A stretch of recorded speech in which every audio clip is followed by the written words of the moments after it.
menopang hidupku.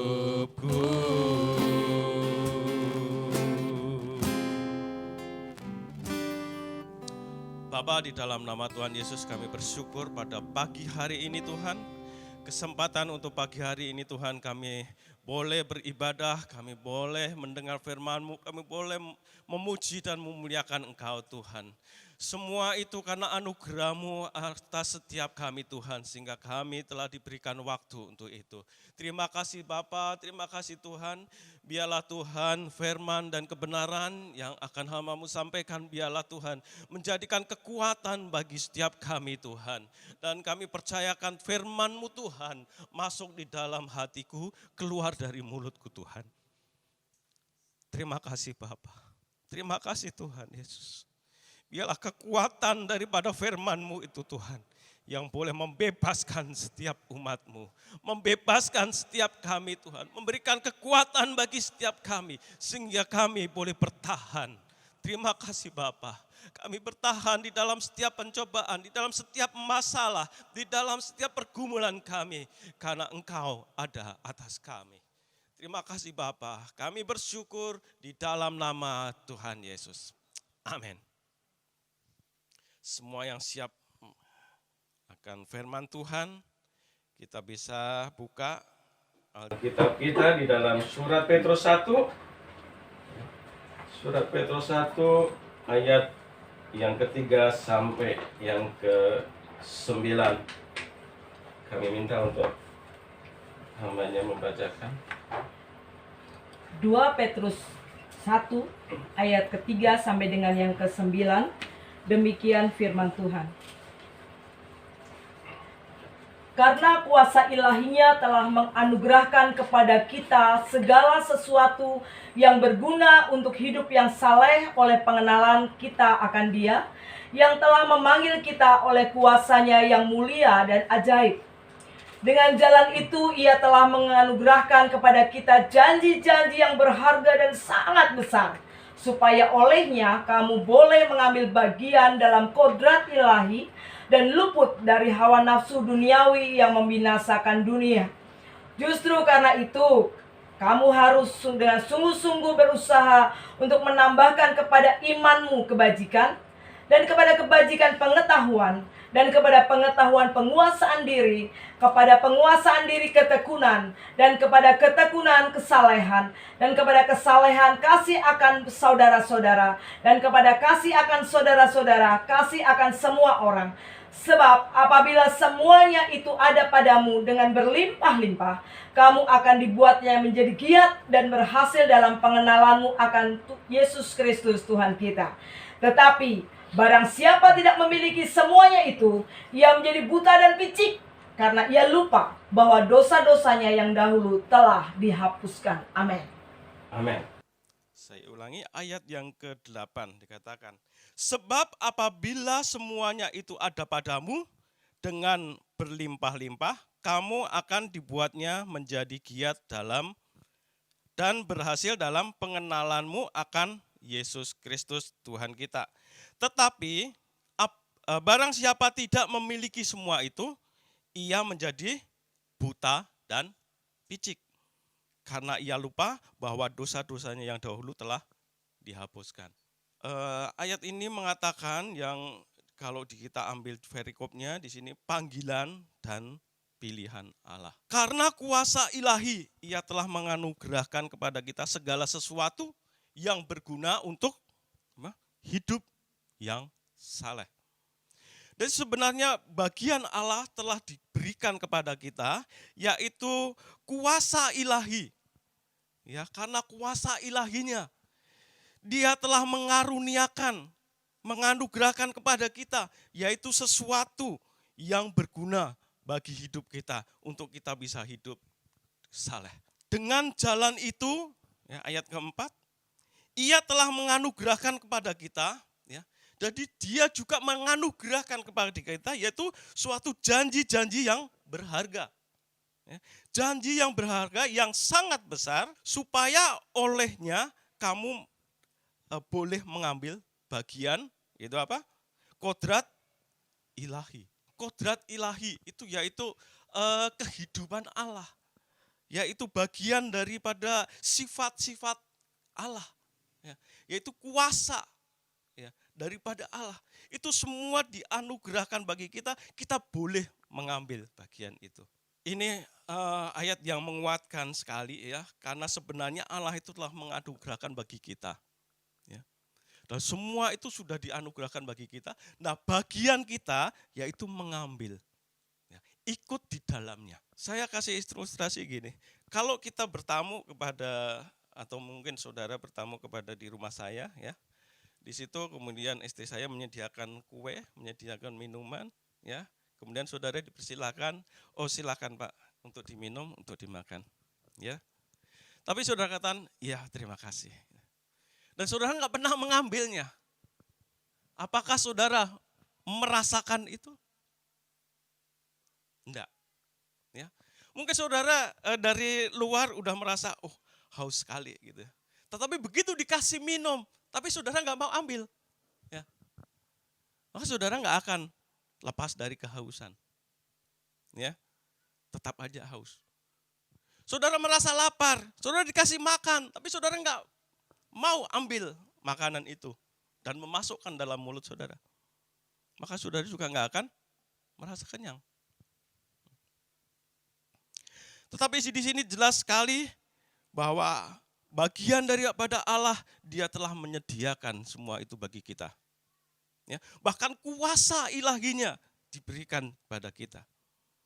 Kodrat ilahi, artinya sifat-sifat daripada Allah, itu harusnya menjadi bagian bagi kita. Bagaimana caranya? Ayat yang kelima mengatakan, ya, kamu harus dengan sungguh-sungguh berusaha. Ya. Artinya di sini kita tidak bisa cuma karena Tuhan itu kasih, Tuhan itu penuh dengan anugerah, Tuhan telah menganugerahkan bagi kita, kita terus enak-enak, kita santai-santai. Enggak. Bagian kita yaitu berusaha. Ya. Dikatakan kamu harus dengan sungguh-sungguh berusaha untuk apa? Menambahkan kepada imanmu.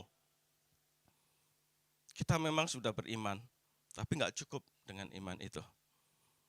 Ya, supaya apa? Supaya kehidupan kita disempurnakan terus. Nah, di situ dikatakan engkau harus berusaha untuk menambahkan kepada imanmu, yaitu apa? Kebajikan. Kebajikan itu bisa dikatakan perbuatan baik. Ya, kita berbuat baik, itu kebajikan. Tidak hanya kebajikan, tetapi dikatakan juga dan kepada kebajikan yaitu pengetahuan. Ya. Karena tanpa pengetahuan perbuatan baik kita bisa salah. Kita bisa berbuat baik tapi perbuatan baik itu bisa salah. Karena apa? Tanpa pengetahuan. Misalnya gini, kita memang orang yang perlu dibantu kita bantu, ya kan? Tapi kita bantu orang itu dengan cara apa?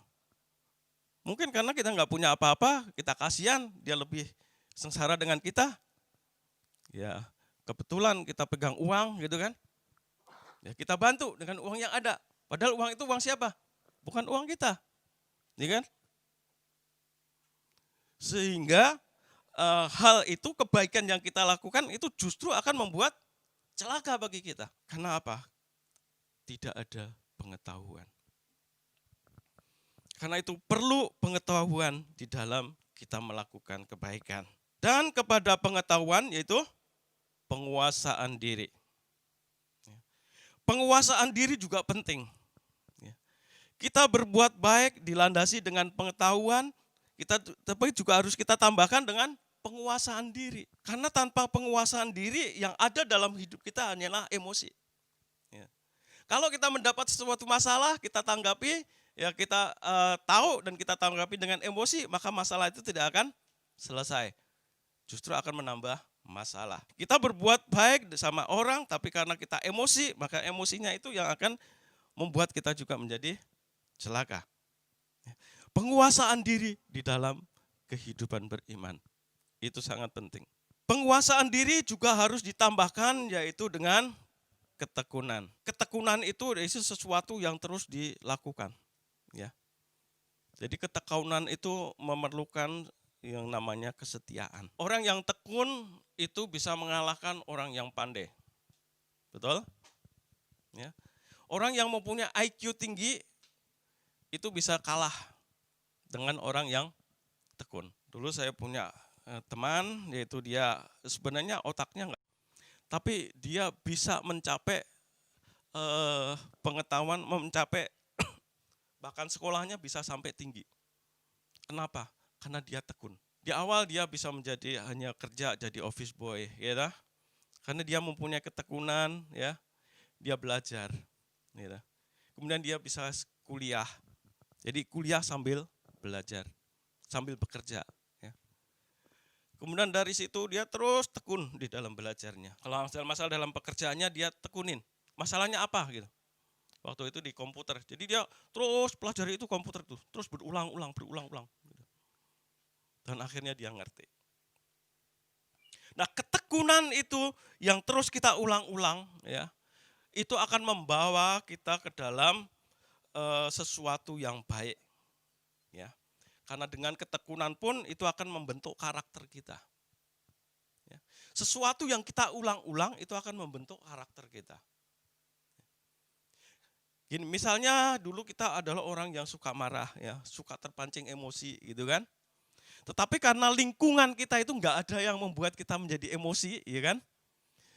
Atau lingkungan kita, teman-teman kita itu orangnya yang santai-santai, yang baik-baik, gitu kan. Sehingga kebiasaan itu akan membentuk juga. Sehingga emosi kita ini akan terkendali. Berbeda kalau kita memang orang yang emosinya meluap-luap, kita bergaulannya sama orang-orang yang mempunyai emosi yang sama.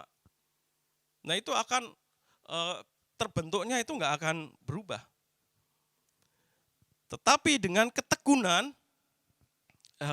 sesuatu yang ada dalam hidup kita itu bisa berubah. Kemudian ayat 7 dikatakan, dan kepada ketekunan yaitu kesalehan. Kesalehan itu ya hampir sama ya dengan ketaatan. Ya, dikatakan orang saleh itu orang yang taat. Saleh, ya, taat kepada firman Tuhan, taat kepada perintah Tuhan. Dan kepada kesalehan yaitu kasih akan saudara-saudara. Yang disebut saudara-saudara di sini adalah saudara-saudara yang seiman atau saudara sekitar kita. Ya. Kita bisa mengasihi saudara-saudara kita. Baru kemudian kasih kepada semua orang. Bagaimana kita mengatakan aku mengasihi semua orang, tapi kepada saudara sendiri enggak? Jadi dari yang terdekat. Kita mengasihi saudara-saudara kita, tapi enggak cukup dengan itu. Kita harus sampai meluas, yaitu mengasihi kepada semua orang. Dan dikatakan di situ, sebab apabila semua itu ada padamu dengan berlimpah-limpah, kamu dibuatnya menjadi giat dan berhasil di dalam pengenalanmu akan Yesus Kristus. Jadi yang penting di sini adalah pengenalan akan Tuhan kita. Siapa itu Tuhan kita? Siapa itu Allah kita? Karena sebenarnya dialah yang menciptakan kehidupan kita. Dia yang memberikan keselamatan bagi kita. Bahkan dia yang mempunyai rencana bagi setiap kehidupan kita.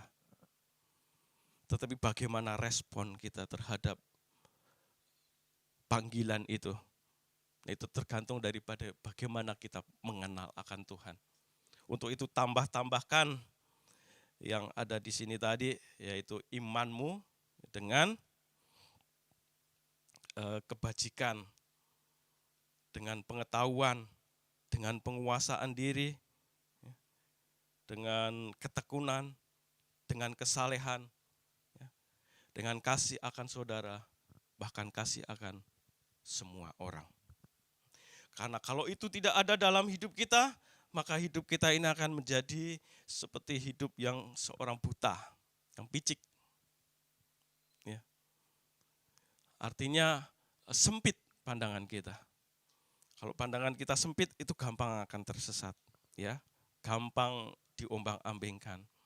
Ya, karena kita nggak mengerti kanan kiri, nggak mengerti sesungguhnya di mana. Gitu.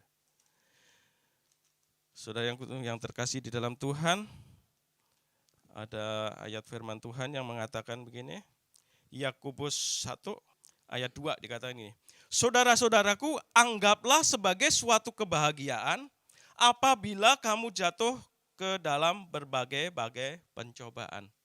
Jatuh ke dalam berbagai-bagai pencobaan, berarti nggak cuma satu pencobaan, tetapi banyak. Ya. Kalau orang bilang udah jatuh ketimpa tangga, iya, bagaimana bangunnya gitu? Udah jatuh ketimpa tangga. Tapi di sana dikatakan anggaplah sebagai suatu kebahagiaan. Bagaimana kita bisa menganggap itu suatu kebahagiaan? Masalah yang satu belum selesai, udah datang lagi masalah lagi. Gitu? Masalah yang kedua belum selesai, datang lagi masalah yang ketiga. Bagaimana kita bisa bahwa itu adalah suatu kebahagiaan? Kalau iman kita nggak menjadi sempurna, ya. Untuk itu dikatakan tadi bahwa iman kita harus ditambahkan, ya, ditambahkan dengan kebajikan, dengan pengetahuan. Bagaimana nambahkan pengetahuan? Ya baca Alkitab, ya, baca, renungkan. Tidak hanya itu, tambahkan yaitu penguasaan diri. Bagaimana kita bisa menyelesaikan satu masalah kalau kita nggak bisa menguasai diri? Yang ada adalah masalah bertambah. Tetapi pengetahuan, penguasaan diri itu sangat penting. Saudara yang terkasih di dalam Tuhan, saya akhiri khotbah ini, coba kita buka di dalam Yosua 1 ayat 8. Yosua 1 ayat yang ke-8, demikian firman Tuhan.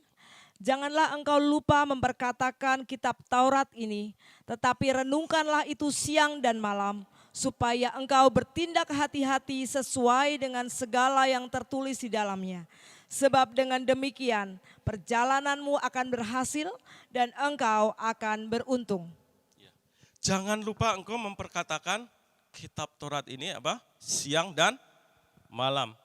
Supaya engkau bertindak hati-hati sesuai dengan apa yang tertulis di dalamnya. Ya. Jadi kalau kita membaca Alkitab, kita renungkan itu, ya, maka kita akan mengerti. Sehingga kalau ada masalah datang, itu kita bisa merenungkan apa yang harus kita lakukan. Ya. Apa yang harus kita kerjakan dengan masalah ini. Ya. Ya, kita akan berhati-hati. Sehingga emosi kita akan terkendalikan. Sehingga kita enggak gegabah untuk menghadapi suatu masalah itu. Dan dikatakan yang terakhir yaitu, maka perjalananmu akan berhasil dan kau akan beruntung. Ya. Jadi kalau mau hidupnya berhasil, mau hidupnya beruntung, renungkan itu firman Tuhan siang dan malam.